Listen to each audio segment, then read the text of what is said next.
नमस्कार, आप देख रहे हैं न्यूज 18 स्पेशल और आपके साथ मैं हूं ऋचा शर्मा। पश्चिम बंगाल के पूर्व मंत्री पार्थ चैटर्जी के करीबी अर्पिता मुखर्जी के 3 और ठिकानों पर ईडी ने छापेमारी की। अर्पिता के अलग अलग ठिकानों से अब तक करीब 50 करोड़ से भी अधिक कैश बरामद हो चुका है। 4 करोड़ का सोना और करोड़ों की कई लग्जरी गाड़ियों को भी जब्त किया गया। वहीं अर्पिता की 4 गाड़ियां गायब है। ईडी अब इन गाड़ियों की तलाश कर रही है। रिपोर्ट देखिए।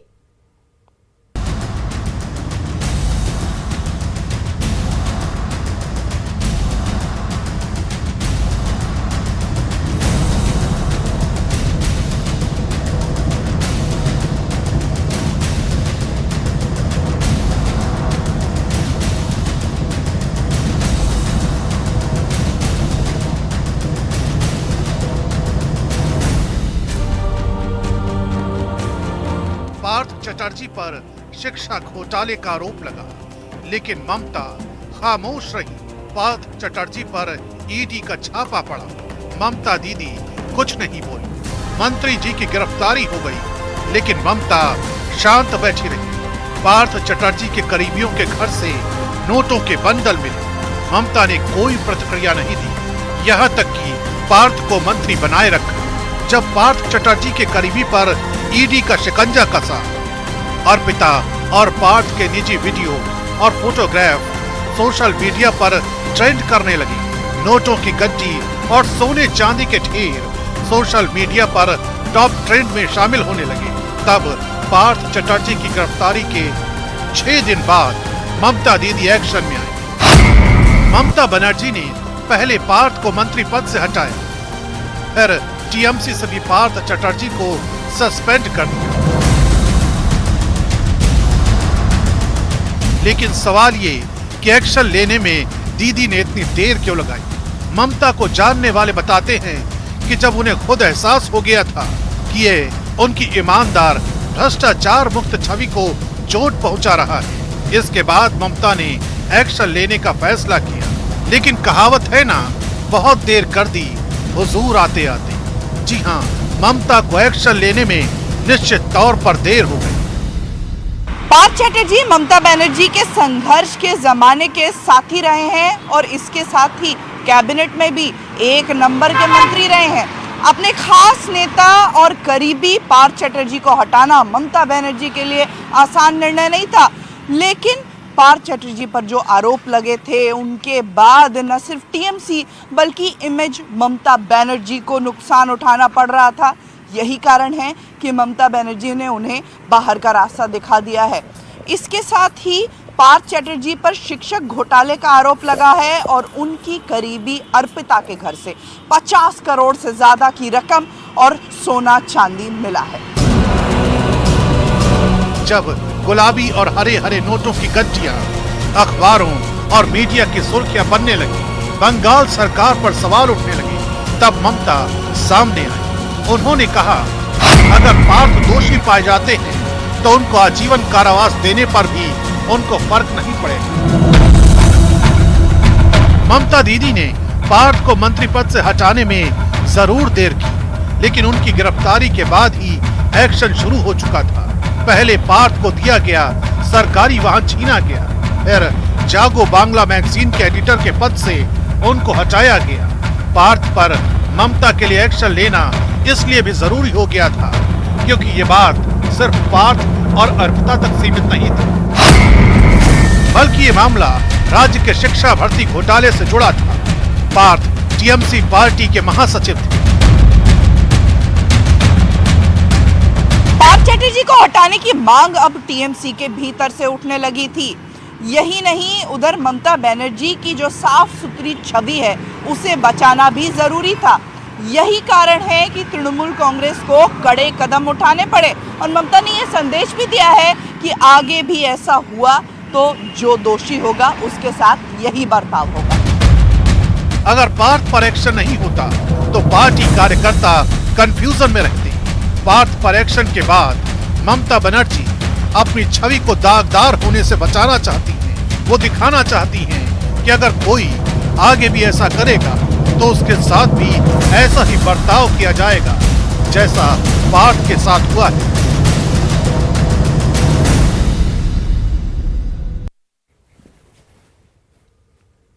और देखिए, लगातार अर्पिता के ठिकानों से करोड़ों कैश मिल रहा है। ऐसे में सवाल उठ रहा है कि आखिर इतना पैसा अर्पिता के पास कहां से आया। अर्पिता के बाथरूम से लेकर बेड तक कैश ही कैश था। रिपोर्ट देखिए।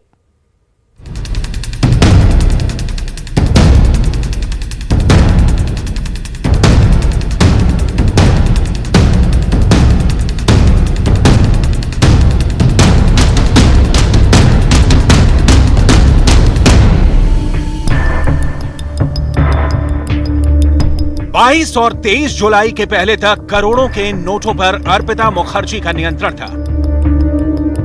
अर्पिता ने कोलकाता और बेलघरिया के ठिकानों पर करोड़ों का ये कैश सहेज कर रखा था। कहीं फ्लैट की अलमारी में तो कहीं फ्लैट के अंदर अर्पिता के बेडरूम में। लेकिन 22 और 23 जुलाई को कोलकाता में ईडी की रेड के बाद से ही एक्ट्रेस अर्पिता मुखर्जी की ये चकाचौंध वाली जिंदगी ने यू टर्न ले लिया। गिरफ्तारी के बाद से अर्पिता जब जब कैमरे के सामने आई, थकान से चूर दिखी, चेहरे की रंगत थोड़ी नजर आई और निराशा का भाव हर बार साफ साफ दिखा। ईडी सूत्रों की माने तो ईडी के पूछताछ में अर्पिता लगातार टूटती जा रही हैं। यही कारण है कि ईडी के हाथ इस मामले में अहम सुराग लग रहे हैं। ऐसे में अब सवाल है कि क्या करोड़ों के कैश का राज खोलेंगी अर्पिता मुखर्जी? क्या अर्पिता कैश के केस में सरकारी गवाह बनेंगी? क्या पार्थ चटर्जी के राज अर्पिता पर्दाफाश करेंगी? इन तमाम सवालों के जवाब अगले कुछ दिनों में सामने आ जाएंगे। लेकिन ईडी के सूत्रों की ओर से जो खबरें मिल रही हैं वो बेहद हैरान करने वाली हैं। ईडी के सूत्रों के मुताबिक अर्पिता बुधवार रात से ही रो रही हैं। बुधवार रात को अर्पिता काफी देर से सोई। यही नहीं, ईडी सूत्रों के मुताबिक छापेमारी में बरामद रकम को लेकर अर्पिता ने पूछताछ में बताया, पैसे पार्थ चटर्जी के हैं। पार्थ के लोग ही पैसे लाकर रखते थे। मुझे कमरे में जाने नहीं दिया जाता था। मैं निर्दोष हूँ, मुझे इस बारे में कुछ नहीं पता है। जिस रकम से अर्पिता खुद को अनजान होने का दावा कर रही हैं, उस रकम में उनकी कितनी भागीदारी और हिस्सेदारी थी वो जांच के बाद ही साफ होगी। लेकिन ईडी की ताजा छापेमारी में अर्पिता के घर से कितना सोना मिला है, अब वो देखिए। ये अर्पिता के घर की अलमारी के अंदर से मिले सोने के गहने हैं। अलमारी के ड्रॉवर में सोने के बिस्किट और सोने के कड़े दिख रहे हैं। अब तक इस छापेमारी में अर्पिता के बेलघारी वाले घर से 4 करोड़ 31 लाख का सोना मिला है। ईडी ने अर्पिता के खिलाफ कार्रवाई करते हुए उनके 3 बैंक खातों को फ्रीज किया है। इन 3 खातों में 2 करोड़ 20 लाख की जमा रकम बताई जा रही है। अर्पिता के घर से 1-1 किलो की 3 सोने की ईंटें मिली हैं। आधा किलो के 6 अलग अलग सोने के कंगन मिले हैं। घर से सोने की एक कलम भी मिली है। मतलब ये कि करोड़ों के कैश का ये खेल अभी खत्म नहीं हुआ है। जांच जैसे जैसे आगे बढ़ेगी, कई और राज और करोड़ों के कैश के ट्रेल का पर्दाफाश होगा। और पार्थ के करीबी अर्पिता मुखर्जी के पास इतना पैसा मिला कि लोग अब अर्पिता को कैश क्वीन कहते हैं। लेकिन अब अर्पिता बरामद पैसे को अपना बताने से भी इनकार कर रही है। रिपोर्ट देखिए।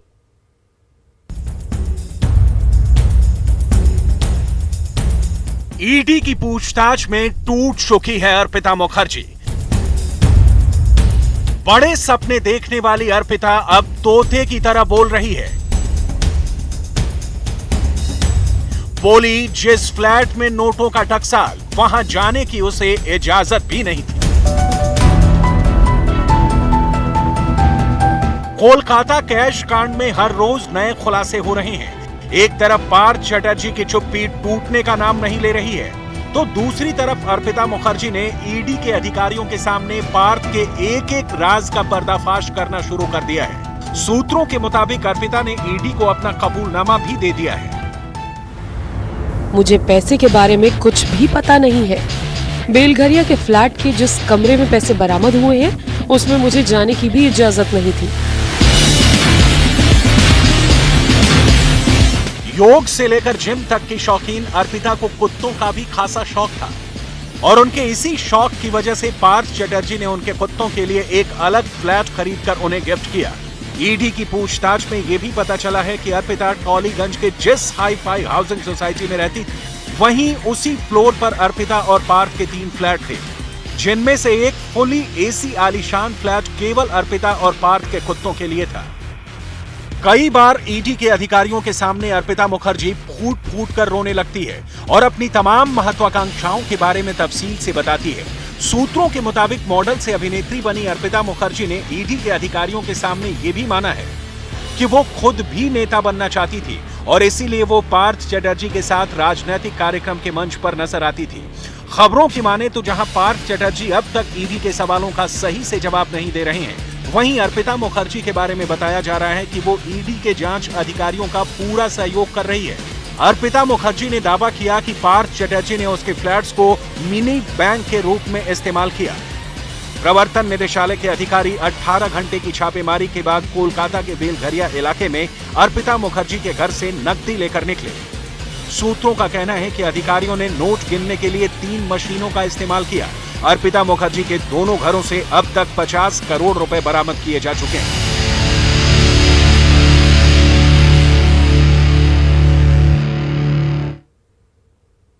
और राजस्थान के जोधपुर में सैलाब ने ऐसी तबाही मचाई है कि चारों तरफ पानी ही पानी है। 4-5 दिनों से यही चल रहा है। जोधपुर के कई इलाकों में जलजमाव हो गया। भारी बारिश के कारण काफी नुकसान भी हुआ है। रिपोर्ट देखिए।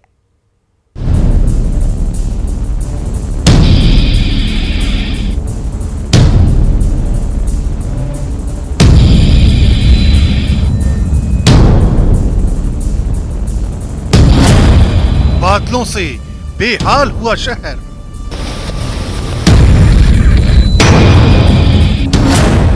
आसमान से बरसा कुदरत का कहर।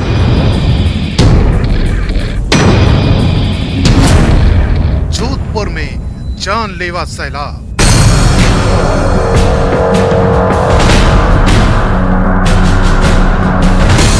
ये जोधपुर पर कुदरत के प्रहार की वो तस्वीरें हैं जिसने बीते 3 दिनों में सब कुछ तबाह और बर्बाद कर दिया है। बस्ती में पानी, घरों में पानी, रेल ट्रैक पर पानी, रेलवे स्टेशन पर पानी।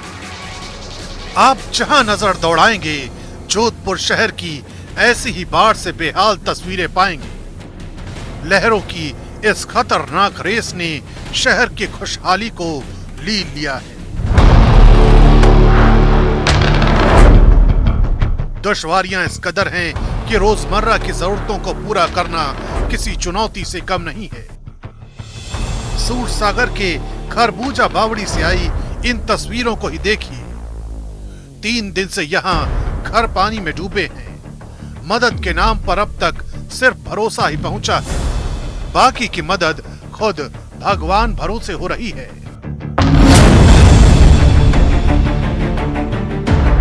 जोधपुर में जल तांडव सैलाब की हर तस्वीर देश के number 1 news channel news 18 India पर हम लगातार बता रहे हैं। इस वक्त जोधपुर के सूरसागर के खरबूजा बावड़ी इलाके के अंदर है और जिस नाव पर मैं सवार हूं, ये नाव नहीं है, ये एक ऐसा जुगाड़ है, ऐसा इंतजाम है जहां जो लोगों के लिए अपने लिए किया है जिससे कि कैसे इस सैलाब से बाहर निकल सके। हमारे पीछे जो सैलाब नजर आ रहा है और यहाँ पर जो मेरे आसपास लोग हैं, काफी मुश्किल से ये लोग आगे इस जुगाड़ से चल रहे हैं, कोशिश कर रहे हैं। ये देखिए कि किस तरीके से ये एक चारपाई है, चारपाई के ऊपर 2 पट्टे लगाए, सिलेंडर लगाया और उसकी नीचे भी कुछ 2 सिलेंडर और लगाए, यानी 4 सिलेंडर लगाकर ये नाव बनाई गई, जुगाड़ की नाव।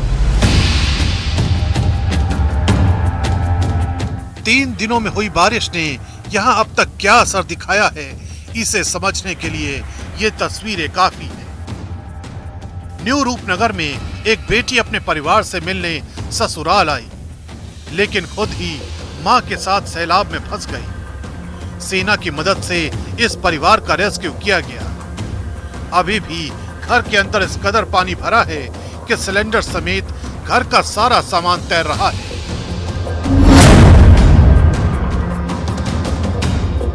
इस वक्त हम जोधपुर के घेवा गांव के अंदर हैं और वार्ड नंबर 3 है और ये तस्वीर आप देख सकते हैं कनावतों के पास की। ये घर के अंदर है और घर के अंदर आप तस्वीर देखिए कि पानी के जो गैस के सिलेंडर है वो तैर रहे हैं।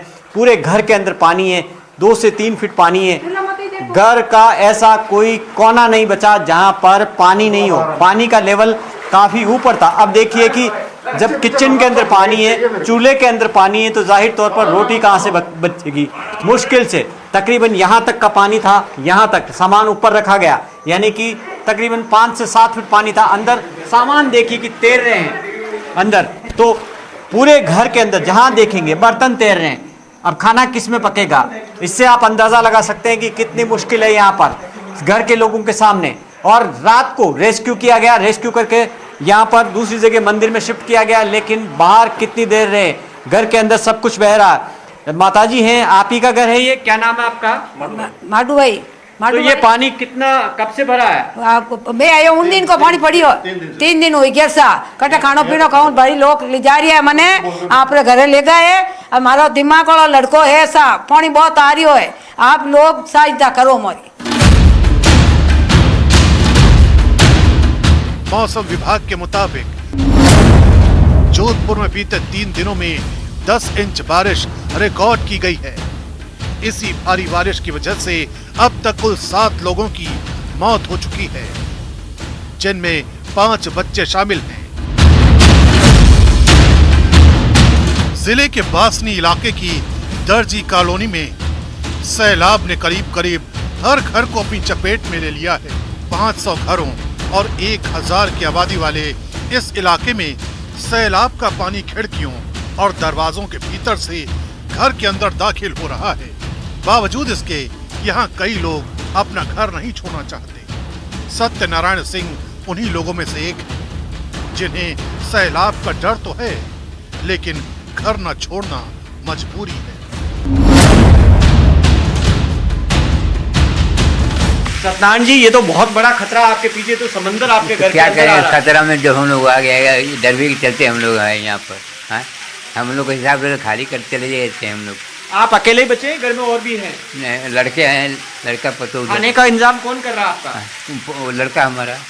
अच्छा, आपको डर नहीं लगता? इतना बड़ा समंदर पानी बह डर किसको नहीं लगता है साहब, बस क्या करें। हाँ, कर मजबूरी में रहना पड़ेगा, कहाँ जाएंगे छोड़ के। घर छोड़ना नहीं चाहते? हाँ। ऐसे ही हालात का जायजा लेने के लिए खुद केंद्रीय मंत्री गजेंद्र सिंह शेखावत ने जोधपुर के बाढ़ प्रभावित इलाकों का दौरा किया। न बिजली है, न पानी है, न दूध है, न और कोई भी व्यवस्था वहाँ हो सकती है।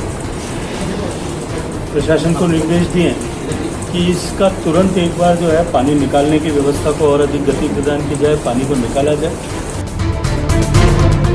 फिलहाल तबाही के इस मंजर के थमने का इंतजार है, क्योंकि लगातार 3 दिन हो चुके हैं और जोधपुर में हालात जस के तस बने हुए हैं। और जम्मू के मेढर में तेज बारिश के बाद नदी और नाले उफान पर है। वहीं हिमाचल प्रदेश की बात करें तो यहां पर भी भारी बारिश से काफी तबाही मची। लोग किसी तरह से जान जोखिम में डालकर आना जाना कर रहे हैं। रिपोर्ट देखिए।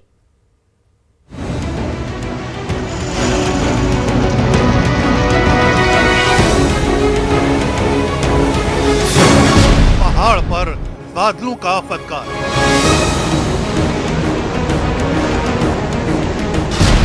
नदी में उफान से मुश्किल में जान, सैलाब में समाया मंदिर। जहां तक नजर जा रही है पानी ही पानी दिखाई दे रहा है। पहाड़ों पर हो रही लगातार बारिश से जम्मू कश्मीर के कई इलाकों में बाढ़ आ चुकी है।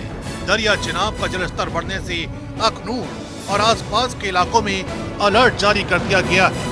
अखनूर और आसपास के इलाकों के लोगों को दरिया से दूर रहने की सलाह दी गई है और प्रशासन ने पूरे इलाके में अलर्ट जारी कर दिया है। सूचित किया जाता है कि वे चिनाब के किनारे ना जाएं। चिनाब का जो वाटर लेवल है वो काफी बढ़ चुका है, डेंजर लेवल तक पहुंच चुका है। कृपया घरों में रहें, चिनाब के किनारे ना जाएं। दरिया चिनाब का पानी नदी किनारे बने मंदिर परिसर तक पहुंच गया है। मंदिर आधे से ज्यादा पानी में समा गया है। जिया पोता घाट का ज्यादातर हिस्सा पानी में डूब चुका है। शमशान घाट पानी के सैलाब में समा गया है। दरिया में पानी के बढ़ते जलस्तर को देखकर प्रशासन भी सक्रिय हो गया है। जम्मू कश्मीर पुलिस और एसडीआरएफ की टीमों को दरिया के किनारे तैनात कर दिया गया है। पानी का बहाव इतना तेज हो गया सर, बारिश बहुत ज़्यादा हुई है, क्योंकि पानी इतना ज़्यादा गहरा हो गया। पानी की इतने लोग, हमें लोगों को सभी को बोल रहे हैं कि पीछे हट जाएं, और हमारा हमें परगवाल में एक आदमी लगाया गया, उसको साथ में। फिलहाल इस बुलेटिन में बस इतना ही। बने रहिए न्यूज़ 18 बिहार झारखंड के साथ, क्योंकि यहाँ खबरों का सिलसिला लगातार जारी है।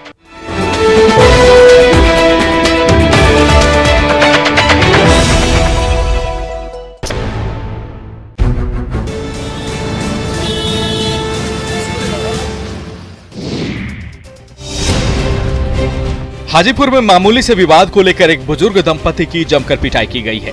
एक बार नहीं, 12 घंटे के अंदर बुजुर्ग दंपति को उनके पड़ोसियों ने 2-2 बार पीटा है। हमले की तस्वीर सीसीटीवी में कैद हो गई है। दरअसल नगर थाना क्षेत्र के नखास चौक के पास बुजुर्ग दंपति घर में अकेले रहते हैं। अतिक्रमण हटाओ अभियान के तहत इन्हें बागीचे से गेट हटाने का निर्देश मिला था। निर्देश का पालन करने के दौरान ही पड़ोसियों ने बुजुर्ग दंपति पर हमला कर दिया। दोपहर में दोनों से इसकी शिकायत थाने में की ही गई थी कि शाम को एक बार फिर पड़ोसी कई लोगों के साथ यहाँ जमा हो गए। बुजुर्ग को पहले जमकर पीटा, बदमाशों ने बुजुर्ग महिला को भी नहीं बख्शा, डंडे से ताबड़तोड़ पीटने लगे। इधर वे वारदात कर रहे थे तो सीसीटीवी में पल पल की तस्वीर कैद हो रही थी। पिटाई से बुजुर्ग दंपति घायल हो गए हैं, जिनका इलाज सदर अस्पताल में चल रहा है। पड़ोसियों ने ये हमला क्यों किया, इसके जांच का इंतजार है। पुलिस से अब दोनों को कार्रवाई का इंतजार है कि कब हमलावर सलाखों में होंगे।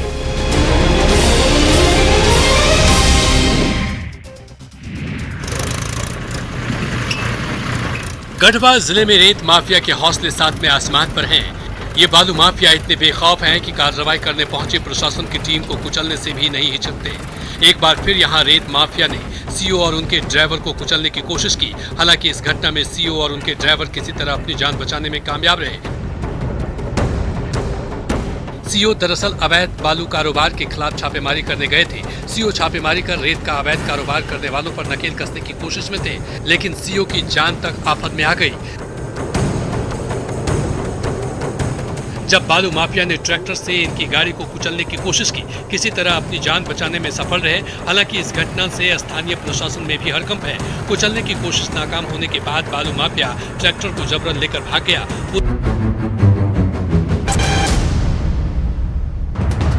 सवाल ये है कि क्या रूस का दावा सही है?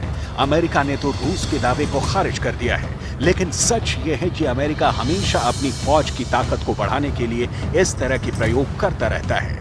25 फरवरी 2014 को अमेरिका के तत्कालीन राष्ट्रपति बराक ओबामा ने मजाक के लहजे में एक खुलासा किया था, और वो ये कि अमेरिका एक आयरन मैन यानी कि लोहे का इंसान बना रहा है। Basically, I'm here to announce that we're building Iron Man.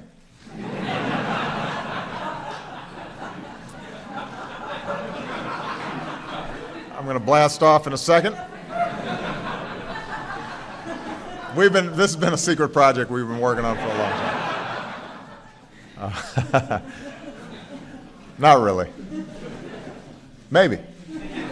It's classified.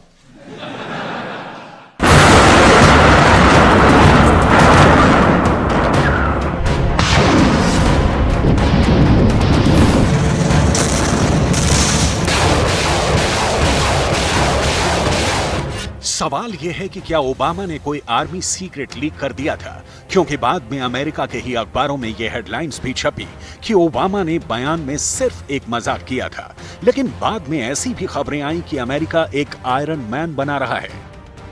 लेकिन दुनिया उस वक्त भी हैरान रह गई जब दिसंबर 2020 में अमेरिका के राष्ट्रीय खुफिया विभाग के डायरेक्टर जॉन रैडक्लिफ ने वॉल स्ट्रीट जर्नल अखबार में यह दावा किया कि चीन अपनी जैविक प्रयोगशाला में अपने सैनिकों के जीन में बदलाव करके उनके लड़ने की क्षमता को बढ़ा रहा है। अगर देखा जाए तो ये सीधे सीधे कुदरत से खिलवाड़ है। चीन ने इन आरोपों का हमेशा खंडन किया है, लेकिन असलियत ये भी है कि दवाओं का इस्तेमाल हमेशा युद्ध के दौरान किया गया है ताकि सैनिकों की ताकत को बढ़ा दिया जाए। दूसरे विश्व युद्ध के समय जर्मनी के तानाशाह एडोल्फ हिटलर ने अपने फौजियों को एक ड्रग दिया था जिसे मेटाफेटामाइन कहा जाता है। यह हिटलर की मिलिट्री स्ट्रेटजी का हिस्सा थी। ये दवा सैनिकों के लिए एनर्जी बूस्टर थी। इस दवा से सैनिकों की अलर्टनेस यानी सजगता बढ़ जाती थी। जब हिटलर की आर्मी को सफलता मिलने लगी तो बाद में दूसरे देशों ने भी इस दवा को इस्तेमाल किया, लेकिन बाद में इस दवा को प्रतिबंधित कर दिया गया क्योंकि इसके कई साइड इफेक्ट भी थे। सवाल यह है कि क्या रूस को वाकई में ऐसा लग रहा है कि यूक्रेन के सैनिकों की क्षमताएं सुपर सोल्जर जैसी हो गई हैं? पिछले 1 महीने से लगातार रूस सीधे टारगेट करके और मिसाइलों की बरसात करके यूक्रेन के लड़ाकों का सफाया कर रहा है। कुछ ऐसी ही तस्वीरें एक बार फिर रूस की फौज ने रिलीज की हैं। ये तस्वीरें देखिए, रूस के टैंक गर्जना करते हुए डॉनबास को रौंद रहे हैं।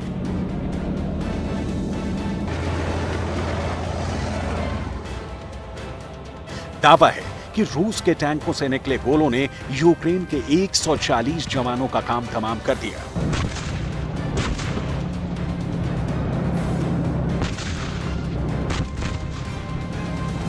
Высокоточным оружием воздушного базирования вечером 28 июля прямым попаданием разгромлен воинский железнодорожный эшелон на станции Красноармейск Донецкой Народной Республики, перевозившим штурмовой батальон 1-й отдельной бригады президента Украины. На месте уничтожено более 140 националистов. Еще около 250 боевиков получили ранения различной степени тяжести. Вся военная техника, находившаяся в эшелоне, выведена из строя. ये खतरनाक तस्वीरें भी रूस की आर्मी ने ही रिलीज की हैं। यूक्रेन के सैन्य ठिकानों पर गोलाबारी जारी है, लेकिन सबसे रोमांचक तस्वीरें वो सामने आई जब एक दरवाजे को रस्सी की मदद से खोलकर कमरे के अंदर धमाका किया गया। कुल मिलाकर रूस और यूक्रेन का युद्ध ऐसे निर्णायक मोड़ पर है जब न सिर्फ दोनों तरफ के फौजी अपनी जान दांव पर लगा रहे हैं, बल्कि दोनों तरफ से जबरदस्त प्रोपेगेंडा भी जारी है।